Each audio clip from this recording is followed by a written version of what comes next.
የትምህርት ጥራትን በጥናትና ምርምር በተደገፈ መፍትሄ ለማሻሻል ከሁሉም ሀገሪቱ ክፍል የተውጣጡ ምሁራንና ተመራማሪዎች ለ13ኛ ጊዜ በዲላ ዩኒቨርሲቲ ተገናኝተው መክረዋል። የዲላ ዩኒቨርሲቲ የምርምርና የቴክኖሎጂ ሽግግር ምክትል ፕሬዝዳንት ዶክተር ሀብታሙ ተመስገንና መምህርና ተመራማሪ የሆኑት ፕሮፌሰር ያለው እንዳወቀ በዚህ ወቅት እንደተናገሩት እንዲህ አይነት ውይይቶች ችግሮችን ለመለየትና የመፍትሄ አቅጣጫ ለማስቀመጥ ብሎም የልምድ ልውውጥ ለማድረግ ሰፊ ዕድል ይፈጥራሉ ብለዋል።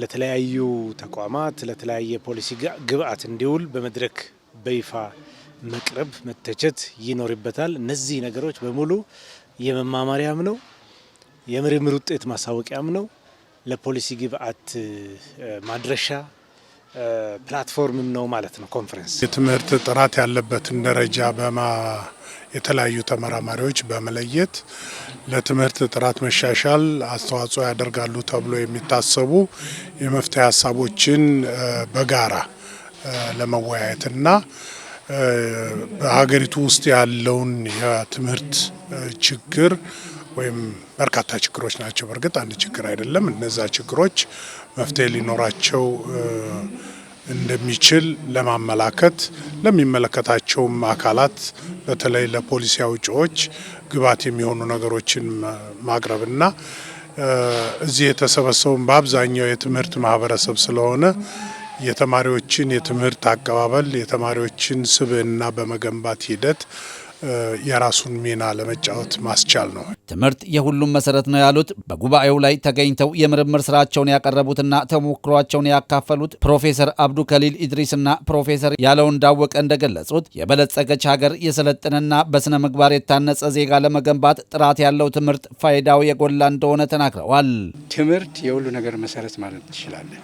ለሞራልም ይሁን ለኳንቲቴቲቭ የሆነ ነገርም ይሁን ለማንኛውም ነገር እውቀት ያስፈልጋል። ያለ እውቀት ምንም ነገር የለም ማለት ይችላል። ስለዚህ ትምህርት ማለት የሁሉ ነገር መሰረት ማለት ነው ይችላል።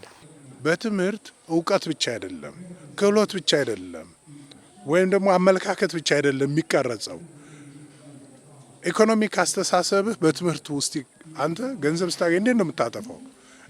እንዴት አድርገህ ነው ገንዘብ የምታገኘው? በመስረቅ ነው የምታገኘው? ሰርተህ የምታገኘውን ገንዘብ እንዴት ነው ማጥፋት ያለው? ይህም በትምህርት ቤት ማግኘት መቻል። ስለዚህ ሰውን በሙሉ ከነዚህ አንጻር ታይቶ መገንባት የሚችል ሲሆን ነው ትምህርት ጥራት አለው የሚባለው። የተያያዝናቸውን ሀገራዊ ግቦች ለማሳካት እድገታችንንም ለማስቀጠል የትምህርት ጥራት ጉዳይ ቅድሚያ ሊሰጠው ይገባል ያሉት ዶክተር ሀብታሙ ስለ ትምህርት ጉዳይ የምንመክርበት ጊዜው አሁን ነው ብለዋል።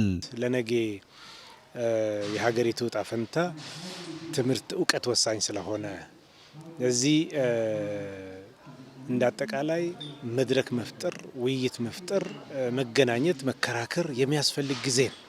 የወጡ አዳዲስ ፖሊሲዎችን የበለጠ ስራ ላይ ለማዋልም ጭምር ፖሊሲዎች እንዲሻሻሉም ከማድረግም አንጻር ይሄ ለኢትዮጵያ በእውነት በትምህርት ላይ በደንብ ኢንጌጅ የሚደረግበት በርካታ መድረኮች የሚያስፈልጉበት ጊዜ ነው ማለት እችላለሁ። ዓለም አቀፍ እውቀቶችን ከሀገር በቀል ልምዶቻችን ጋር በማስተሳሰር በዓለም አቀፍ ስልጣኔ የተቃኘ ኢትዮጵያዊ የትምህርት ስርዓትን መከተል፣ በጥናት የተደገፈ ተግባር ተኮር ትምህርትን ማጠናከር እንደሚገባም በጉባኤው ተመላክቷል።